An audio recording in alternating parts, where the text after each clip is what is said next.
get when you mix a time-traveling merc with a brooding mutant? A hilarious ride through the multiverse, and possibly a few desecrated graves. Welcome to the Deadpool and Wolverine review, where we'll dive into the best, the worst, and the downright outrageous of this film. Buckle up, it's going to be a wild one.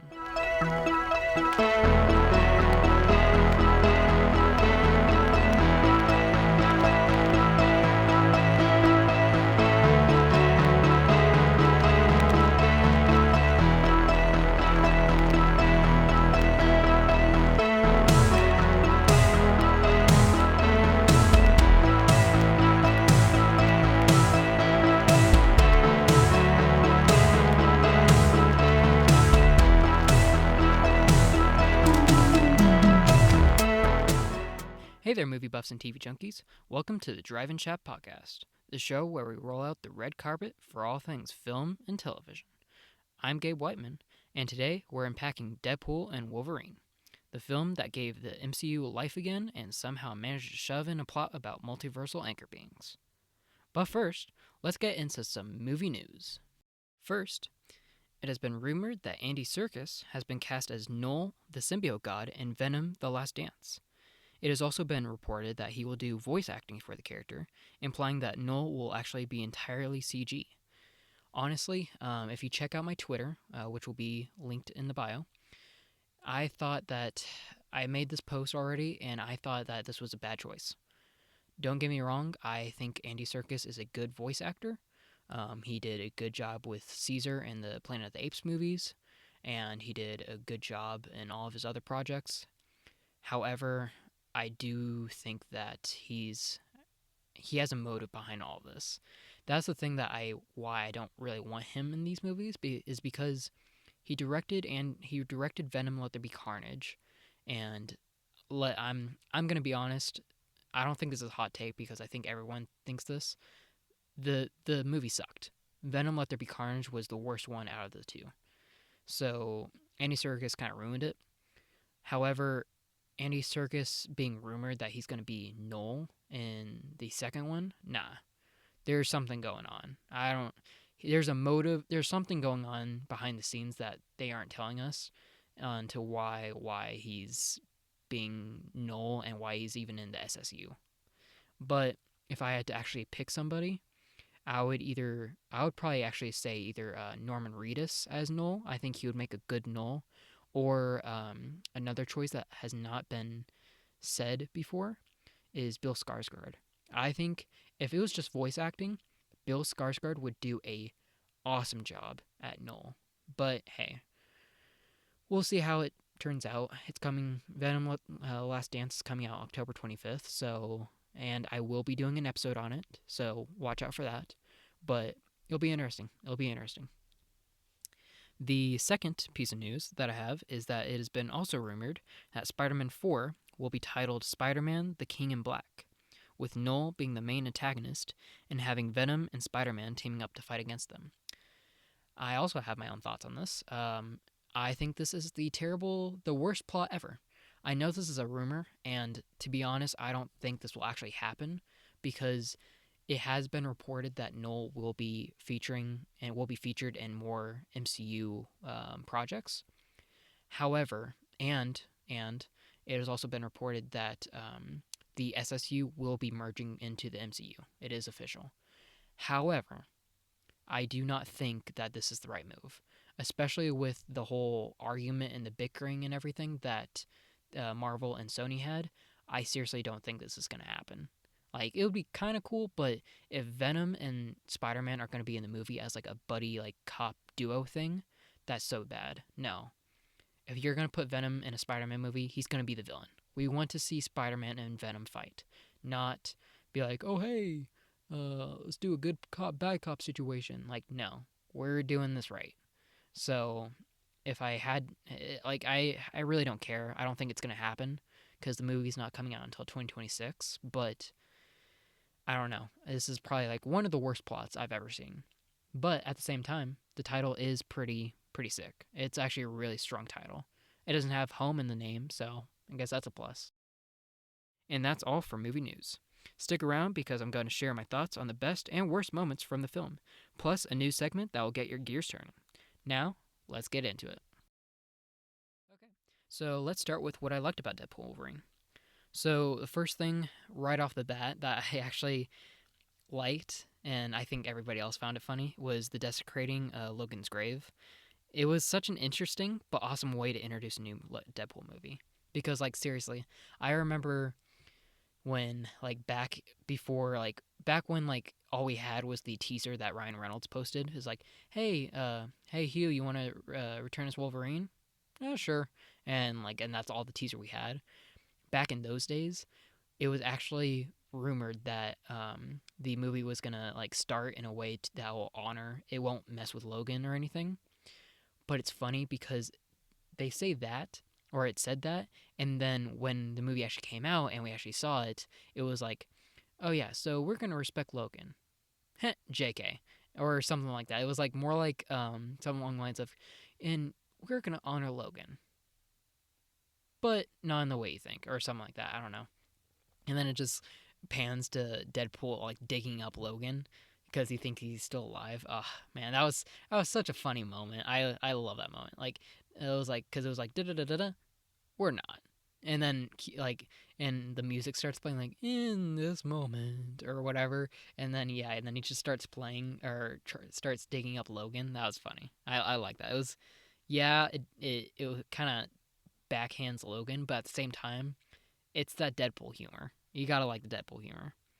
Next thing I liked about Wolverine or Deadpool Wolverine is Logan's adamantium skeleton. So if you ever get this movie on digital or DVD, by the time this episode comes out, it'll still be digital. I don't think it's coming out on DVD until like end of October. But Logan's adamantium skeleton looks so good, and in the behind the scenes and like extras and everything, I think they have this. You can actually like see Logan's skeleton, and yeah, it's all practical. I think I think a bit of like the skin and everything was CG, but the whole skeleton was practical, which I loved. Like seriously, there's so much detail into it. You can see like the actual like chrome part of it almost, and like the adamantium part of it, and like you can like see that it's all metal. And yeah, it just it looks so good. Like seriously, Marvel, you need to do more practical stuff. I'm being dead serious when I say that. Like seriously, do more practical stuff because it's stuff like this where it actually makes the movie worth seeing, and it makes a movie good. But I really like that. That's probably one of my favorite things about this movie. Um, Another thing I liked about it was probably one of the funniest lines out of the entire movie. Don't get me wrong, the whole movie is funny, which we'll get into, but Deadpool delivered probably one of the funniest lines, which was, "There are 206 bones in the human body, 207 if I'm watching Gossip Girl." That's dude, I like as soon as they said that, I laughed. I started laughing in the theater when I first went to this movie. I laughed. That was such a funny scene, especially like dude, I've seen this like movie 3 times now. I still laugh at that line. That's such a funny line. There are 206 bones in the human body. 207 if I'm watching Gossip Girl. And then easily, and then goes right into like dancing to NSYNC and everything, and killing like the entire TVA. That was such a good scene, such a funny line. This movie just made me laugh, dude. Probably the funniest movie in the MCU, and I'm not even kidding. That's not an exaggeration. It is the funniest movie in the MCU. It's such an amazing movie. Another thing I liked was the intro. The I know I kind of already said this, but even though this is like my third time watching it, the music and the dancing wasn't annoying. That's that's the one thing that kind of is almost like not a curse, but like a thing that happens with movies is if you add in a song that a character dances to or something like that, and there's the chance of the character or the audience like getting annoyed from the song. Like after a couple runs, it'll be like, okay, this sucks. But no, I did not feel that at all. I really like, yeah, I'm not a big NSYNC person, but because I'm more of a rap guy myself, but it was still funny. The dancing was good, the choreography was good, and like the whole like dancing with like the song in the background while he's like literally killing the entire TVA. Yeah, no, it honestly blended all very well. And just to like, and as an FYI, I'd probably say this is the second movie in the that it's the best intro due to its meta title cards. Like out of the entire Deadpool trilogy, this is probably like the second best because Deadpool 2 had the best meta title cards. Like when they killed Vanessa, and then all the title cards are like, well, and it says like I think one of them was like executive produced by someone who doesn't like sharing the spotlight or something like that. Like it was funny. I liked it. It's the moments like that that they should have done with Deadpool, and I think a lot of people were let down because of it. But if they had those meta title cards, it would have easily been the best intro of the entire MCU by far. But it's it is what we got. It is what it is. We got what we got. It is still a very good intro. Um, Another thing that I really liked about this movie is the montage. The montage was very cool and entertaining. All the different like variants were cool to look at, especially since all of them were like comic accurate. Like there's so many like there's so many like variants that you got to look at, and I'll let you know what my favorite are. But there was like so many to look at and so many like details and everything. And yeah, and the fact that they were all comic accurate was like something else. Like you can really tell that they really just went like very like full on with uh, this movie. To look up and to like do the research on like the comic accurate like Wolverines, that's pretty cool. Um, but I really liked the entire montage, especially with the music in the background. I could not give you the exact name of the song that they used, but I think it's the same one that they used in Back to the Future. So whatever that song is, you guys can look it up, and it's a really good song. It's a perfect song for a montage, to be honest. Um, Now, actually, on to what my best variants I thought were. I think the best variants, you can say whatever you want, but I thought the best variants that they showed was the Wolverine on the X styled cross, being basically crucified, and Cavalrine. Those were the two best variants. So like the Wolverine on the like X styled cross, like dude, Deadpool like came in and it was like raining blood, I think, with like bloody skulls like all around, like basically making up the ground, and like Wolverine was like chained to the actual like X, which is like for X-Men, and like was basically in like a crucified form. He even had like the beard and everything to it. Like I even remember this scene like clearly. He like uses the temp pad and he like temported in and he like looked up like, what in the fuck? Like dude, even Deadpool was like so thrown back about it. Like dude, like this is hardcore.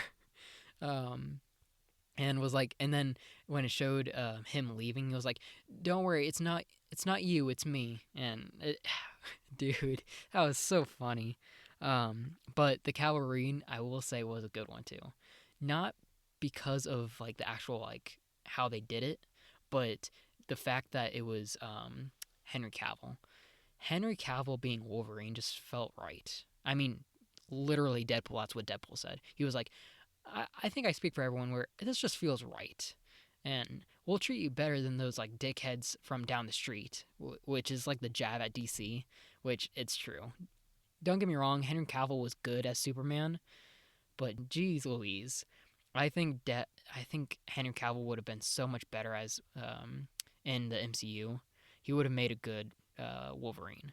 Which, by the way, I did hear that he's not done in the MCU as Calverine. He will actually return as a Wolverine variant, some in a project in the MCU, which will most likely be Secret Wars, if we're being honest. But like, yeah, no, the hair, the beard, and like the everything with like the cigar in his mouth, like revving the engine of the motorcycle, dude, it just felt right, dude. It felt right. It was such a good scene. Those are by far like the two like best variants that they showed in that montage. So I really liked it. Another thing I really liked about Deadpool Wolverine was the first fight. So this is the fight that when Deadpool and Wolverine are first like teleported to the void by Mr. Paradox. And so this is when like they started fighting and everything and get into it and everything. And he was like, get your special sock out, nerds. It's about to get good. And starts that fight. I really like that fight, dude. We got like a beast version of Wolverine, which, dude, I think I speak for everyone where I say that was sick. We've never seen Wolverine fight like that ever. Like that was good. Um, but like everything, like the choreography about that movie or about that like fight scene was so good, dude. The fighting of like Deadpool was awesome. The way Deadpool or uses his katanas, which were adamantium, probably for the plot, um, against Wolverine's claws were so good. Like, dude, especially like when he actually stabs Wolverine with like his swords and or katanas, whatever you want to call them. They were so. It was such a good fight scene. It really was. And I think the icing on top of this fight scene was that they played the song "Hell's Bells" by AC/DC.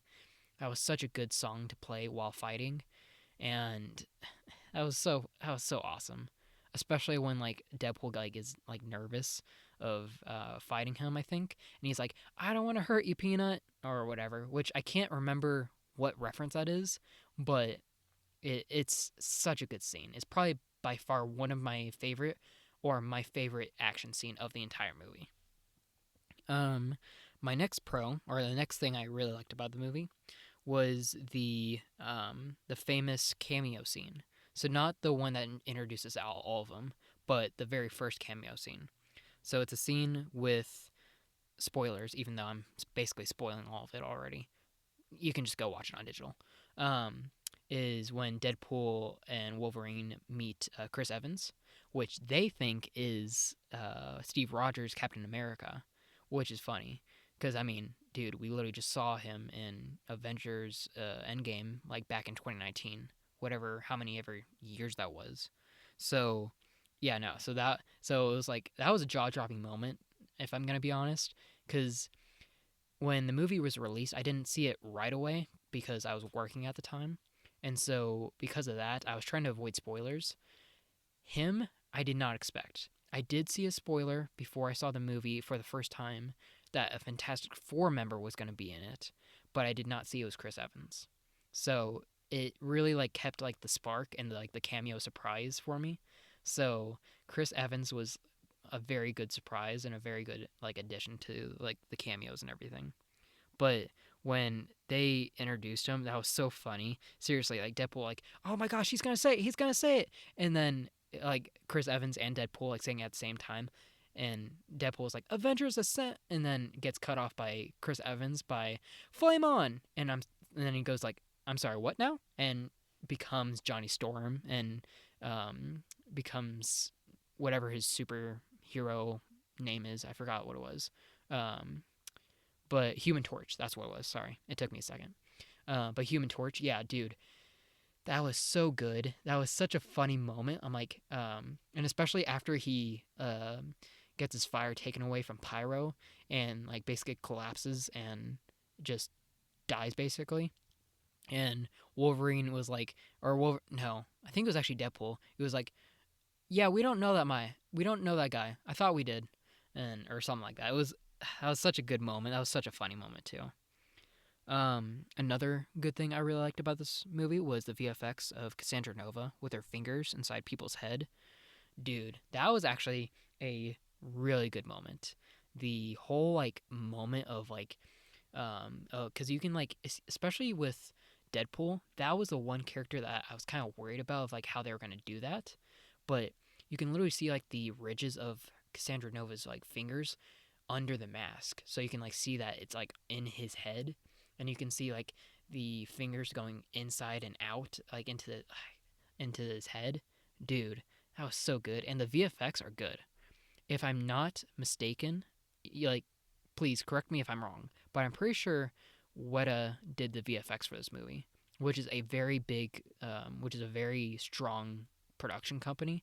They do VFX for a lot of different movies. They did the VFX for Avatar: The Way of Water, so it says a lot when they did the VFX for this. So I really liked Cassandra. Like whenever she used her powers, it was so cool. Especially like the backflashes or flashbacks that they did to like basically show her using her powers and everything. That was really cool. Um, Another good thing I liked about this movie was they picked the best dog to be Dogpool. I know it's more of a little thing, but Dude, out of all the variants, Dogpool is the best. I love Dogpool. And I'm pretty sure Mary Poppins is the actual name of the dog in real life. So you can go follow the dog on Instagram. Dude, the dog is so cute. She's an amazing dog. Even Ryan Reynolds praises her. She's she might be Britain's most ugliest dog in the world, which was an actual contest. She actually won for being the most ugliest dog in Britain. But she is such a great variant of Dogpool. Dude, they couldn't have picked a better dog to be Dogpool. Another another thing I liked about this movie was the song choice. First off, the soundtrack was actually really good. I don't know if I would say this is like the best soundtrack out of all the movies, just because I think this one actually was like the first to have a soundtrack. I think I don't know. I might be wrong in that, but but the soundtrack was good. If I had to pick a song that I loved from this movie, it was when it is the scene where Deadpool and Wolverine are going in, or are going to go to the Badlands. Yeah, Badlands, and this is where they meet Nicepool. And so Nicepool lends them his car, which ends up being a Honda Odyssey, which is very funny and ironic. Um, and so they go in there, and you can like hear the song. It's "I'm With You" by I can't pronounce her name right. Avril Lavigne. Yeah, Lavigne. Sure, Avril Lavigne. I love that song. Is amazing. That's a 2000 song. That's a classic. That's an oldie but a classic. I love that. I love that song. That was probably one of the best songs, except for Iris by the Goo Goo Dolls. I love that song too. But I'm With You by Avril Lavigne like kind of stole the show. I love that song. I could probably play that scene like over and over again just for the song. Another thing I really liked about this movie was it actually had one of the hardest intros for Blade.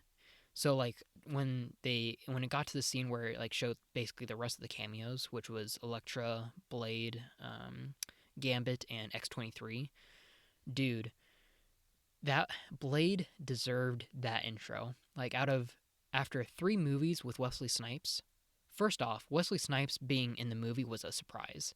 Like unfortunately, I kind of knew that he was going to be in the movie, but before I saw it for the first time, but actually seeing him on the screen was insane. Especially since if you don't know, he actually did go to jail for tax evasion. I want to say, but um, so it was actually kind of surprising that he was in the film. But dude, that music, which is I think like it's like named Deadpool's theme music or something like that. I don't know. But that playing while introducing Blade was perfect. Like seriously, that was a chef's kiss right there. That was needed.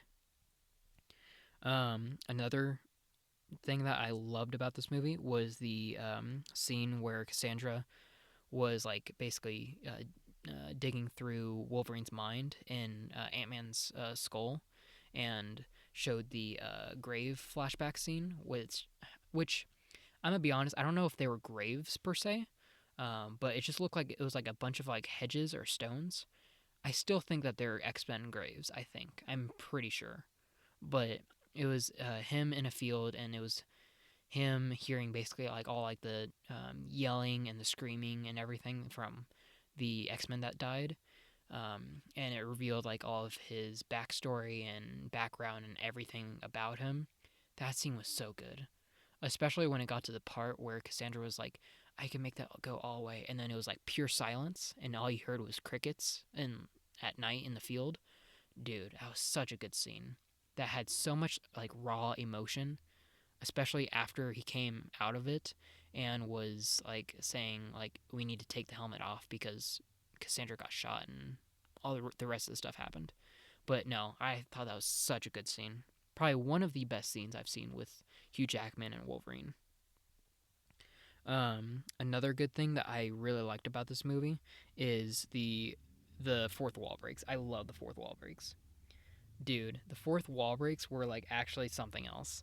I think probably the best one that I liked was from Nicepool, and because he was like, oh yeah, no, it was the moment where he was like, so what? It was like with Dogpool. It was like, so what's it gonna be, girl? original recipe or Van Maldier here? And then he like laughs it off and he's like, huh, I can do fourth wall breaks too.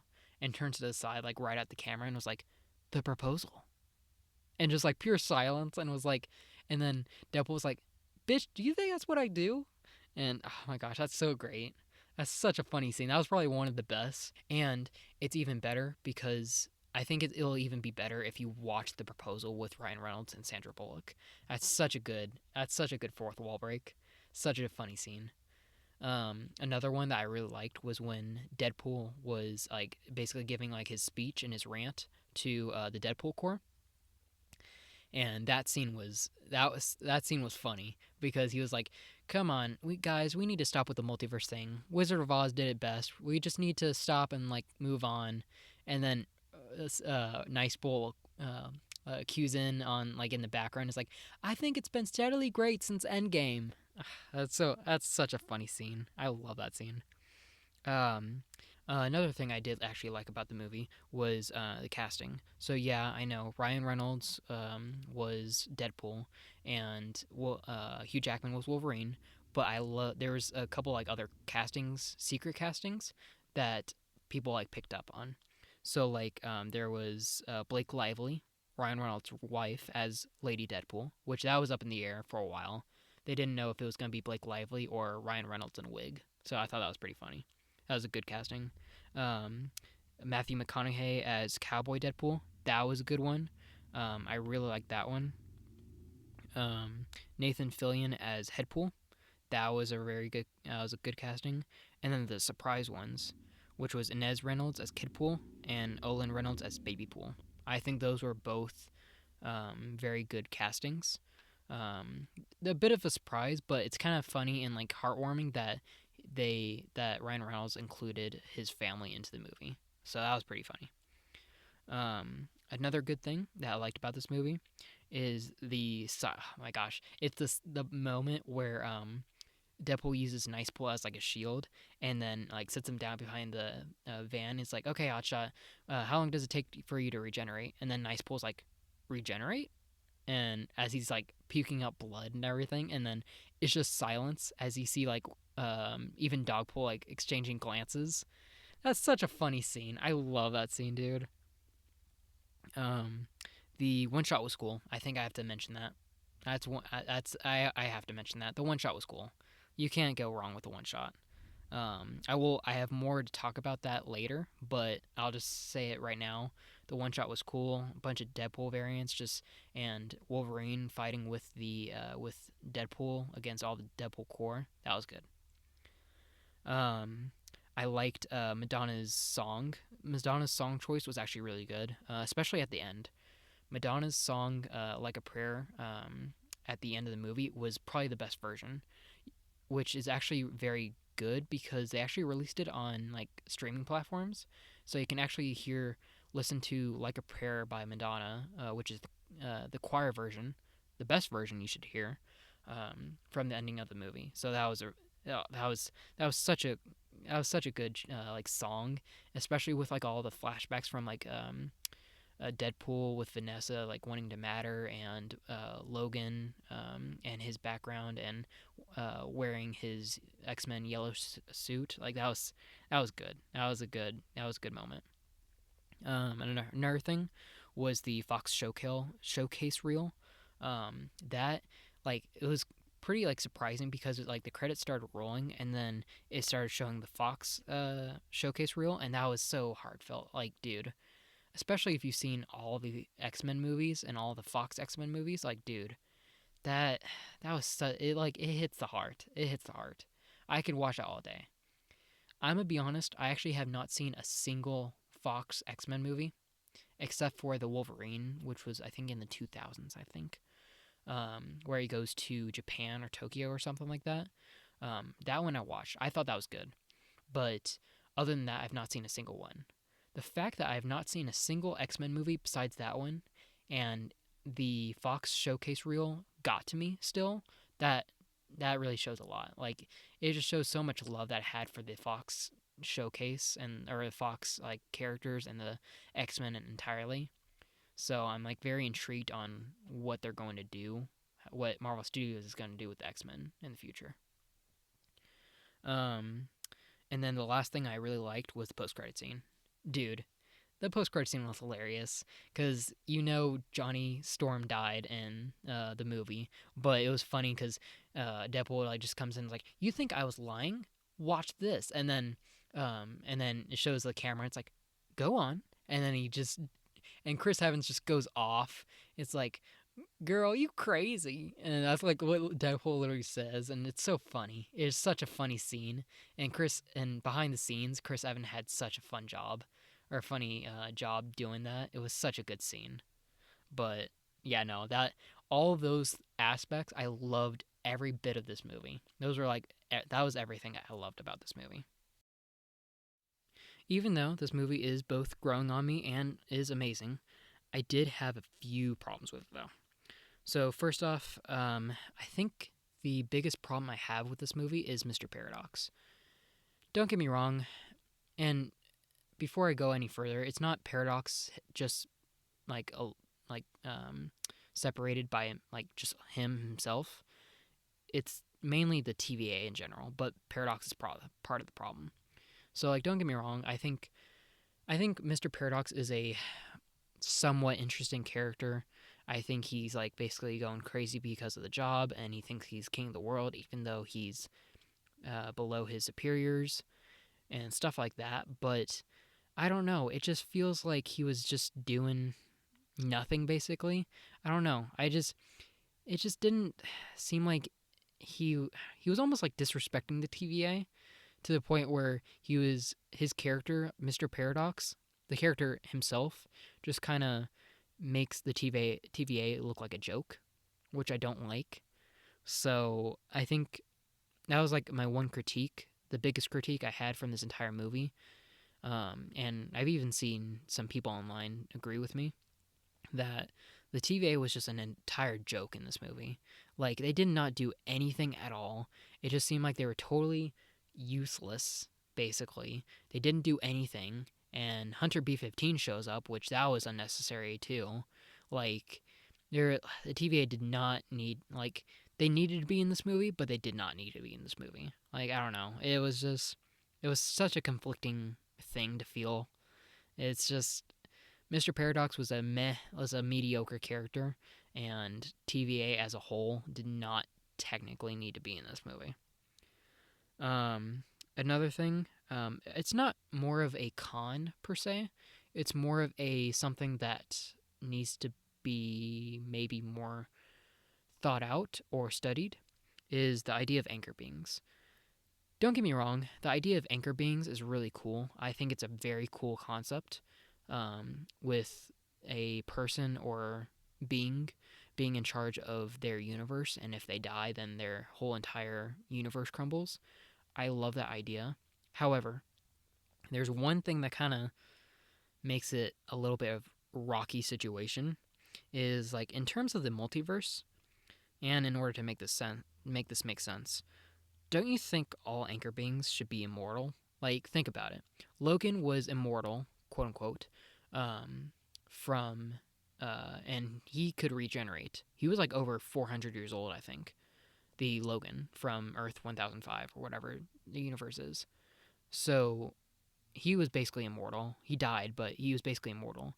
So like, what if it turns out that the anchor being of Earth 616, the sacred timeline, was Spider-Man? Dude, he's a kid. He will like live up to maybe 90, but that's it.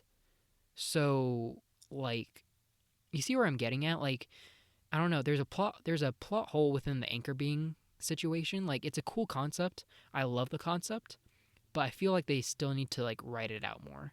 I feel like there's still more to like think of and more to like talk about and more to discuss. So I think they're saving that anchor being plot point for Secret Wars, but it just, I don't know, something about it just wasn't like sitting right basically with me.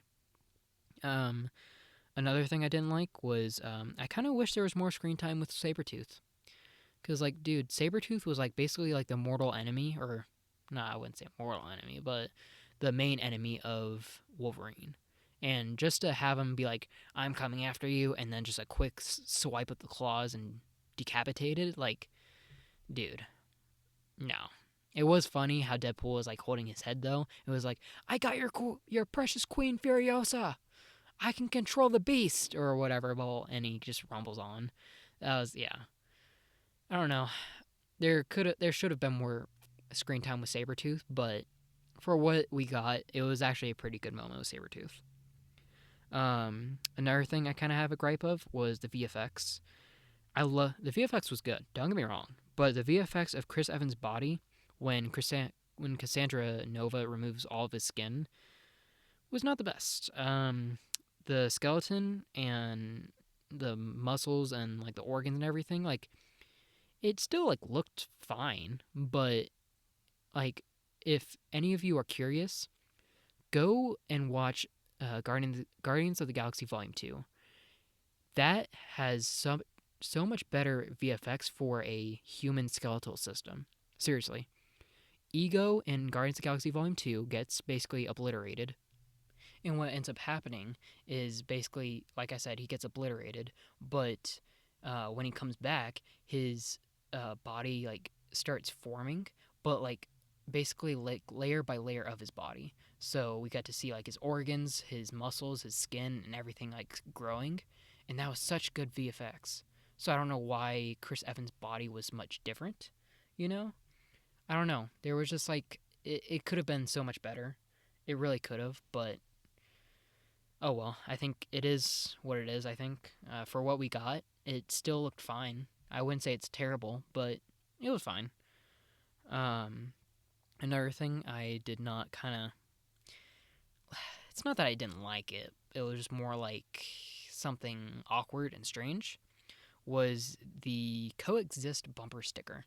So when we got that good fight between Deadpool and Wolverine and the Honda Odyssey, that which by the way that was a good scene, and especially when like um, uh, Wolverine like pushes Deadpool like all the way to the back, and Deadpool like goes like, oh, man, the Honda Odyssey fucks hard or something like that. That was a good scene.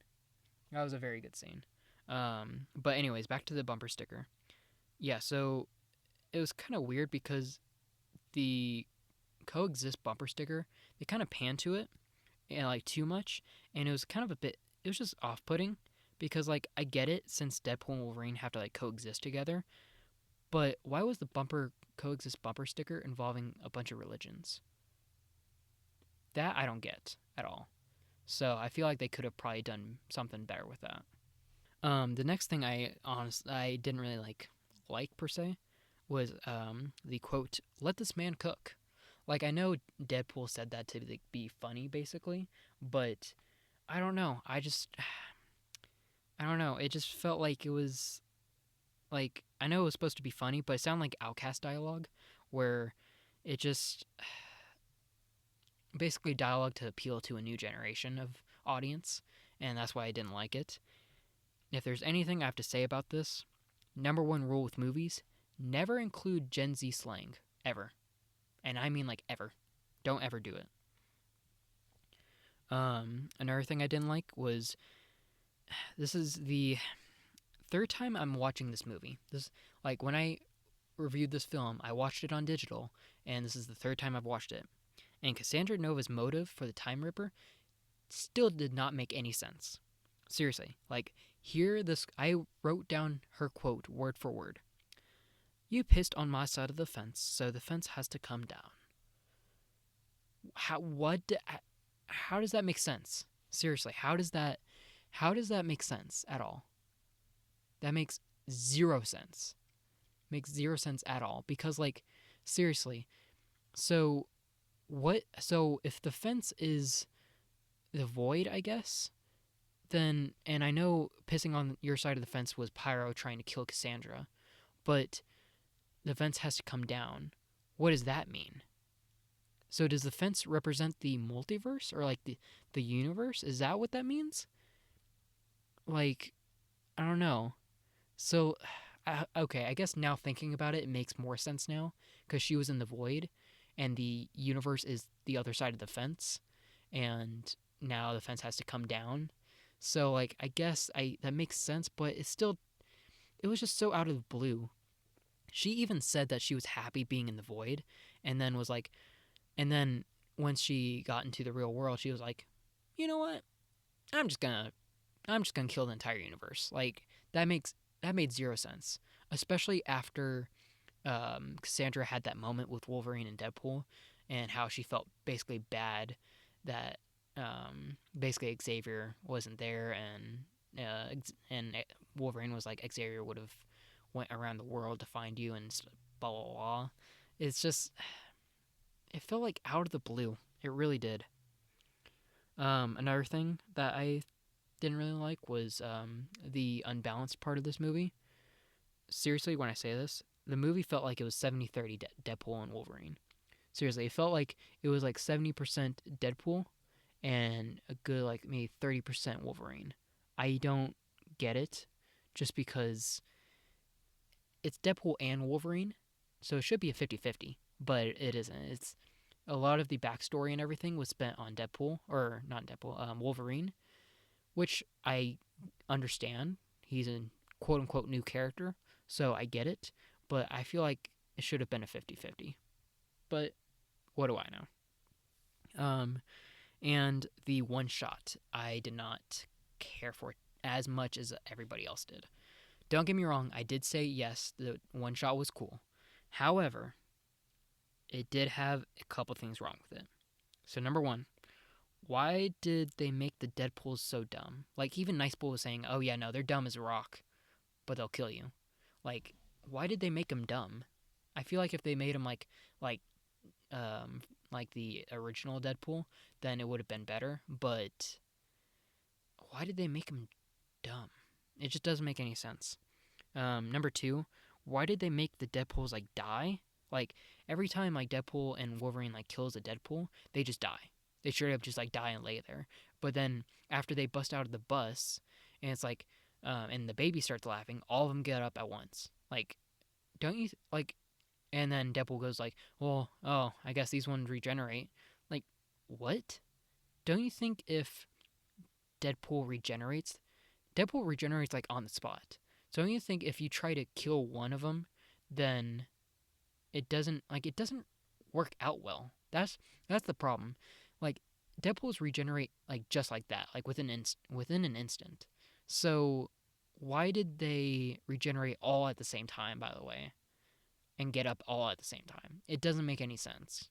I feel like the directors and the story writers knew this, and they were like, this is never gonna end. Well, hey, this is how it could end, and that was it. Which, speaking about the ending of that one shot, why did they have Peter come in and have it end like that? Like I know that was kind of like a Deadpool like way to end it, but that was literally Deadpool like going in and being like, "Oh crap, man, I can't believe we have to do this now." And then Peter comes in as quote unquote Peter Pool and was like, "Hey, I'm here." And then everybody's like, "Oh my gosh, that's Peter. Peter's a hero." Like seriously, Cowboy Deadpool was like, "Peter is a hero in every universe," or whatever. Like what? It just and then Wolverine and Deadpool just walked away. Like what? That was such a lame ending to a one shot. Such a lame end. Such a lame ending. They could have handled that so much better. And yeah, don't get me wrong. That might have sounded like a lot of problems, but surely it still was and is an amazing film. Now, for the pinnacle of the review, what was the standout moment? For me, it was the one shot with the big reveal of like Wolverine's mask, along with like the amazing fighting choreography and his Deadpool corpse. Like all, okay, yes, I know that I was like just harping on the one shot like literally a second ago, and yes, I know I also said the one shot was cool, and so it does sound like I'm kind of like 50-50 on it, but it is a very cool one shot.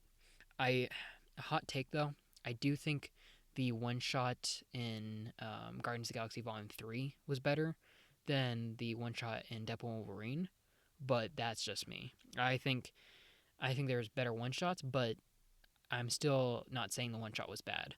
The one shot with Wolverine and Deadpool fighting alongside each other and everything was so cool, especially with like a prayer playing with the and then ending in like a grudge sound with Wolverine putting his mask on. That was really cool. And the post credit scene, that was hilarious. better than any multiverse connection that could have made. It sounded like Chris Evans had a blast filming that scene. Like the whole, both the one shot and the post credit scene was probably the best parts of the entire movie.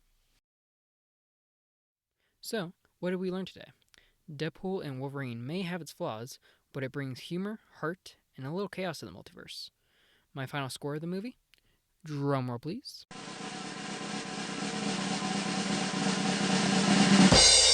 9 out of 10. This was the movie that Marvel Studios needed to bring back hope and optimism into the franchise. This was by far the best MCU movie that I've seen in ever since Endgame.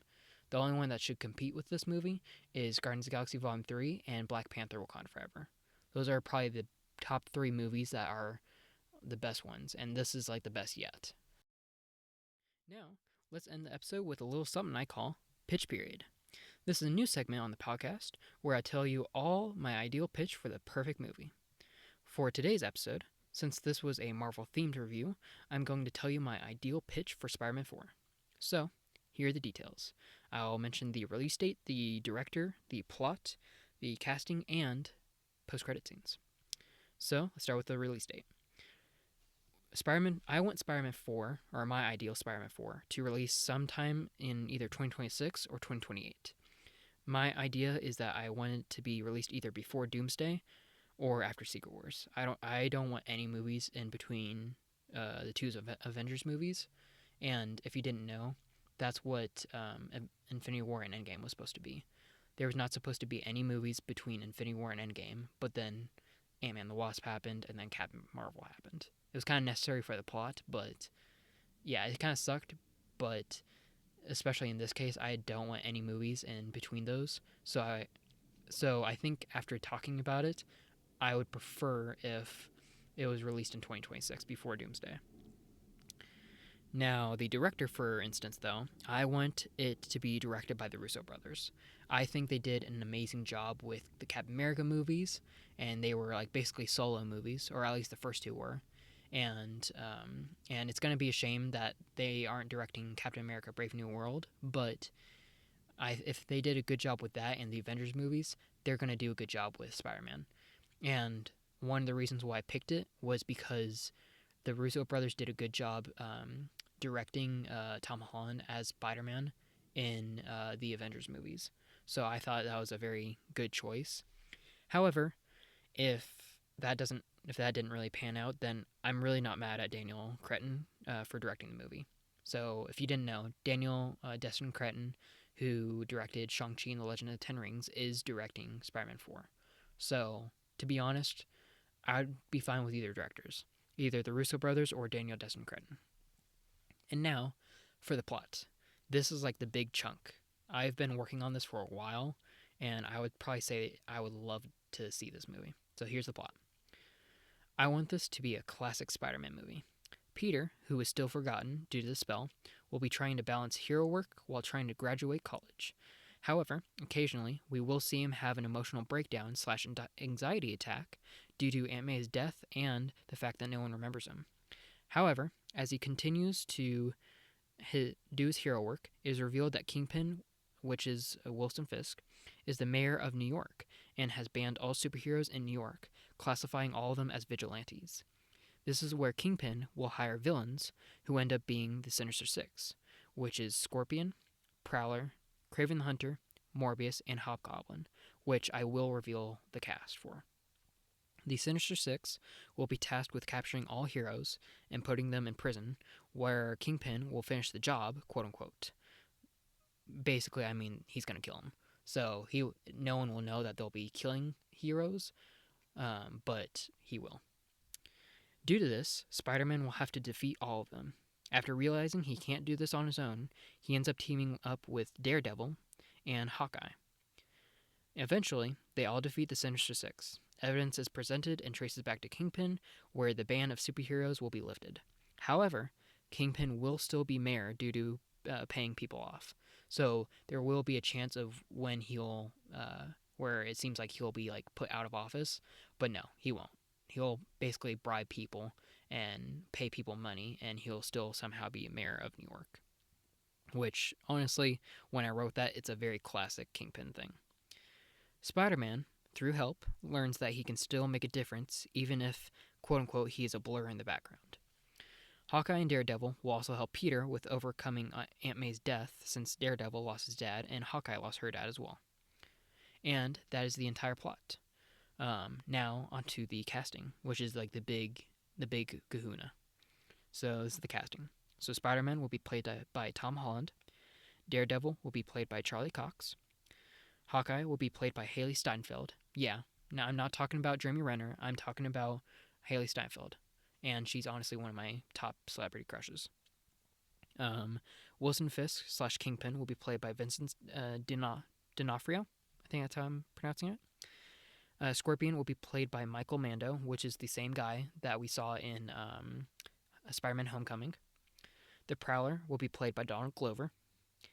Kraven the Hunter will be played by Aaron Taylor Johnson, which his solo movie is actually coming out in December. And Morbius will be played by Jared Leto. And Hobgoblin will be played by Jacob Batalon. And yes, the same Jacob Batalon that plays Ned Leeds in Spider-Man movies, which I will get to. So, onto the post-credit scenes, which I think are also a very big part of my concept. So, post-credit scene 1. Throughout the entire movie, Hobgoblin is never unmasked or has his identity revealed. However, in this post-credit scene, we see Ned Leeds waking up from a nightmare, which was him in a costume fighting Spider-Man. He is sweating. He realizes that it was a dream and not real. He gets up and goes to his closet for clothes so he can shower. He picks his clothes, but as he's walking off to the bathroom, we see his Hobgoblin costume in the very back, revealing that he is Hobgoblin. And there might have been a better way to do this, but it will be revealed that Ned Leeds is Hobgoblin, but it's a split personality, so he actually doesn't know he's Hobgoblin. Post-credit scene 2, we see Peter in his apartment chilling out on his bed. There's a loud, and when I mean that, I mean he's in his apartment that we see at the end of No Way Home. There's a loud crash outside of his door, so he gets up and he opens it and he checks to see what it is. And it's revealed that some guy dropped a huge box. However, the camera focuses on the windowsill where we see the piece of the symbiote that Venom left behind in Venom Let There Be Carnage. So the piece of symbiote somehow traveled from Mexico to New York, which I know sounds unbelievable, but somehow it happened. While the camera is focusing on the symbiote, though, we hear in the background, "Hey, you need a hand?" "Nah, I'm good." "You new to the building? What's your name?" "Oh yeah, I just moved in. I'm Miles." Which reveals Miles Morales is in the MCU and he is revealed. However, my idea is that he's not going to actually be fully revealed until Spider-Man 5 or 6. But in my ideal perfect vision, Spider-Man 5 will have the symbiote storyline and Spider-Man 6 will have Miles, and that's how it'll transfer from Tom Holland to whoever's playing Miles. And that is my ideal pitch for Spider-Man 4. What do you think? Is it too much? Or is it missing something? I'll be posting this pitch on all social media platforms, so make sure to leave a comment on what you thought about it. And that's a wrap for today's episode of the Drive-In Podcast. If you enjoyed the show, make sure to leave a review, follow us for the latest updates, and join us for next week for some cinematic fun. Until then, keep the popcorn poppin' and the reels rolling.